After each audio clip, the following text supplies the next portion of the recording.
Evolution.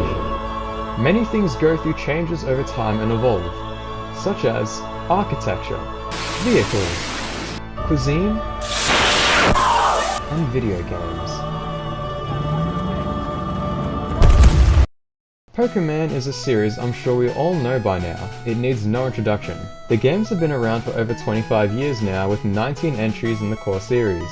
So surely, after so many games over the past 2.5 decades and amassing almost as much money as Maurice Jones, the Pokemon series must have gone through some kind of big evolution, right? No! Sadly, the main formula for the games have barely changed at all, and while it was fun at first, it just became more exhausting for people later on. With each new game there are a few new features and more or less 100 new Pokemon designs, but it always boils down to some kid catches a bunch of Pokemon for a professor, beats up some gym bros for their badges, while simultaneously foiling a crime organization and becoming the bestest trainer ever. The fans have been begging Game Freak for at least some kind of innovation, but boycotts and bad reviews do nothing to convince Game Freak to change because these games sell like LED light bulbs. However, the folks over at Game Freak decided to make a new game that's much more different to the mainline games because they just felt like it or something. And so we got Pokemon Legends Arceus. And side note, yes, I pronounce it as Arceus because I really don't care if I'm right or not. The marketing pronounces it one way and the fans pronounces it another, so which is it? I have some information for you about the Pokemon Legends Arceus game, which is being developed by Game Freak. Arse, okay? Don't say that. And also, would they really call it the arse phone? But anyway, is Pokemon Legends Arceus the Breath of the Wild treatment to the series that Zelda got? Is it the big evolution to the games that we've all been waiting for? No! Well, actually, yes, kind of. While it's certainly not a massive leap in change and innovation, it's definitely a step in the right direction. So I'll be explaining why that is, as well as giving my opinions on Pokemon Legends Arceus as a game and as a Pokemon game. I've completed every worthwhile thing this game has to offer, so I can talk about all aspects. I'll try to keep this short, as I'm sure you've all either played the game yourselves or seen a bunch of reviews. Also, yes, spoilers for basically everything. Let's start with what you see and hear first. The sound effects are good. In particular, I like all the Pokeball related sounds like throwing, returning a Pokemon, and that satisfying little capture noise.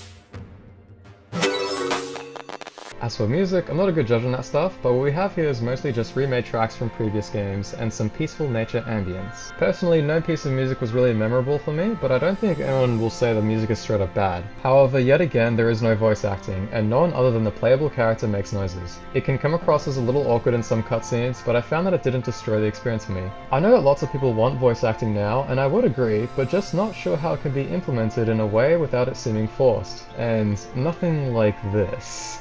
Wow, I really can't move my body.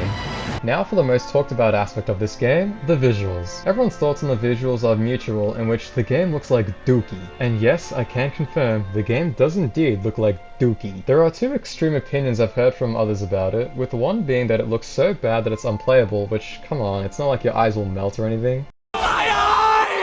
The other is that it actually looks good, and it was just all the YouTube compression and stuff that made it look bad. Yes, compression can hit things pretty hard, but this is not one of those cases. In real life on a TV, the game looks muddy, but in handheld mode it's fairly okay. And I don't think the game is trying to go for a smooth, cartoony art style either. It looks like they wanted a slightly more gritty and natural look, but the textures are just so undetailed and stretched out. Fortunately, character models look good enough, but that just may be the bad environment making them look better by comparison. It's very easy to cherry pick the worst looking spots in this game simply because there's so many.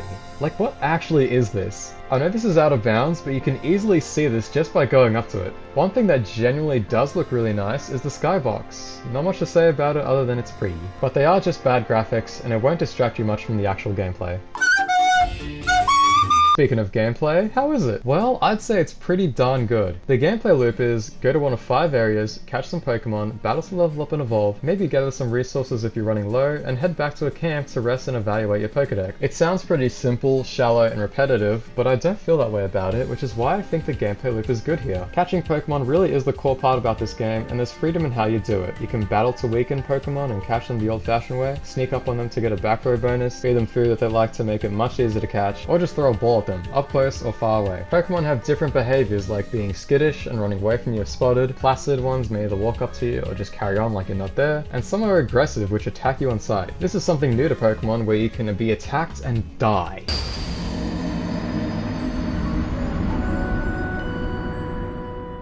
Well, you don't really die, it just seems that you were rescued. The only penalty for dying is that you lose some of your items that you were carrying in your pouch, and there's no way for you to get them back yourself. You have to just hope that someone in real life over the internet finds it and picks it back up for you. This is a pretty neat feature as it gives a sense of community, and you earn some good items and a special currency to buy rare items. But of course, the real reward is knowing that you did a good deed. The only thing that sucks is that on top of needing an internet connection, you also need NSO. So it'd be pretty terrible to have some of your valuable lost items behind a paywall, but it ain't too big of a deal as it's always possible to just get the items back again. I talked about catching Pokemon, but there's also another staple to the franchise, which is of course battling.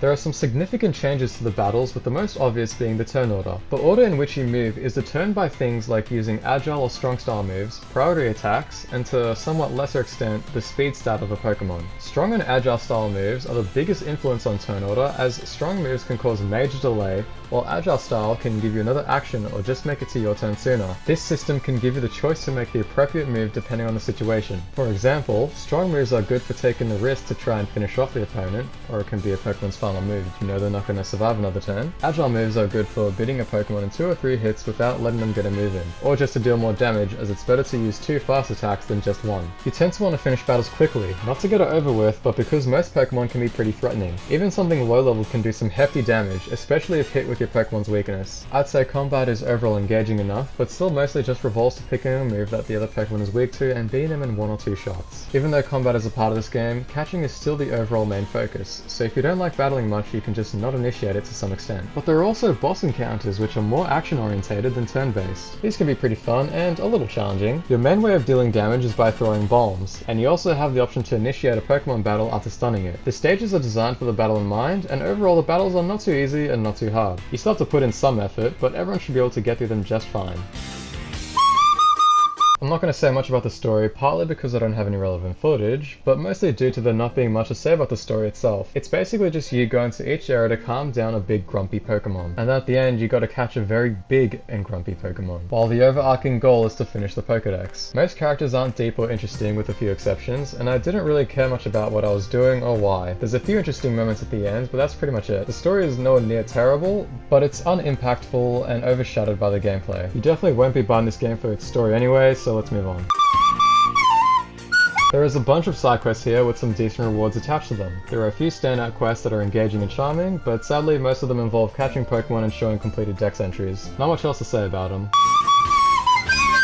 The areas themselves are very open and contain subsections for a bit of variation, and they do a good job of housing the Pokemon within them while also not being visually jarring. And they are varied enough in visual design to stand apart from one another, which gives the feeling of being in another geographical setting, but what actively works against this is the traversal in these areas, in which it's all the same. Getting to where you want to go is as simple as hopping on a mount and moving forward, and you'll be met with virtually no resistance from the topography. You may have to change mounts once in a while because the 2 main obstacles are water and vertical structures, but it's still just moving forward with a different mount. And once you get Bravery, it completely trivializes any struggle you may have had getting around the area, as you can just hop on Big Bird to quickly fly you to wherever you want to go. In fact, I personally found myself using Bravery as my main method of movement over anything. It's just no competition because Bravery is more or less faster than Weirdeer and beats it with the height advantage. It can fly over water, and even in the water level you can just land on little islands to get back up in the air, and it's just so much faster to fly up than it is to climb up with Sneasler. And there's no room for Big Bear in this because sadly he's not very good at taking you places, but he can sniff stuff.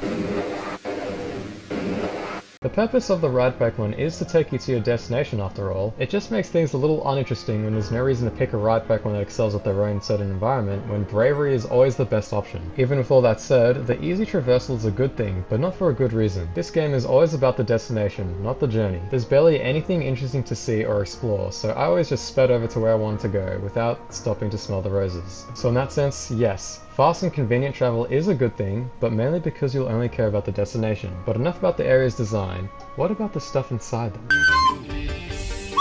The Pokemon are the main inhabitants of the world, which makes sense narratively, as this is a time where Pokemon dominate nature and don't coexist with people yet. Where the Pokemon reside are believable, but the behavior is not. They don't do much else besides wandering a short distance, sleeping randomly, and mainly just standing around waiting to be captured. It's especially strange seeing the flying Pokemon moving in the same pattern and literally never stopping. It'd be nice to see the Pokemon display some unique behavior, like reacting to weather, eating some food, or just interacting with one another. Stuff like that would make the catching experience more varied and just add some more charm to of a Pokemon. But there are a few exceptions, such as Blissey healing injured players, or Nosepass always facing north unless interrupted like the deck entry states. That's cool to see, and it'd be pretty neat to see more details like that. The main threat in the world is Pokemon themselves. Once aggravated, they'll attack the player and sometimes even chase you down. However, while they are the only threat in the game, they aren't actually all that threatening. You'll quickly find out that attacks can be slow and easy to dodge, with the generous amount of reaction time you get, and you're able to take quite a beating before dying. You can also very easily get away by hopping on a mount and moving in any direction, as the Pokemon will promptly give up on chasing you. So instead of being a challenge, attacking Pokemon are either a nuisance or something to ignore. I have died a small amount of times in this game, but I'd say my number one cause of death was due to carelessness. I just don't see the Pokemon as much of a threat, so I only die by them by getting really sloppy with dodging, or just not even consider them at all until they land one too many hits on me.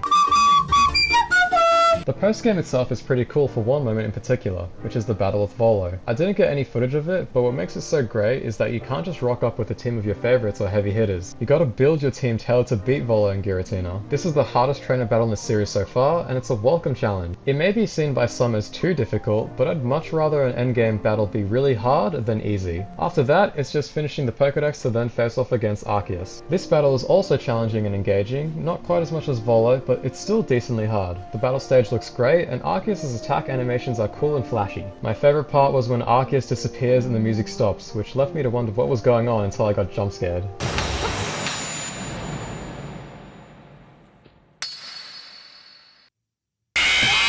It took me about 15 minutes to beat, and that was with resetting the health bar after each loss. While Arceus is not as tough as a Dark Souls boss, I did feel a sense of accomplishment after winning, because not only was it a tough battle, it also means that you've beat the entire game. Really, the only thing left to do after that is hunt for shinies or set your own goals or something. I would like it if there was more fulfilling stuff to do, but even so, I'm still pretty satisfied with the overall package.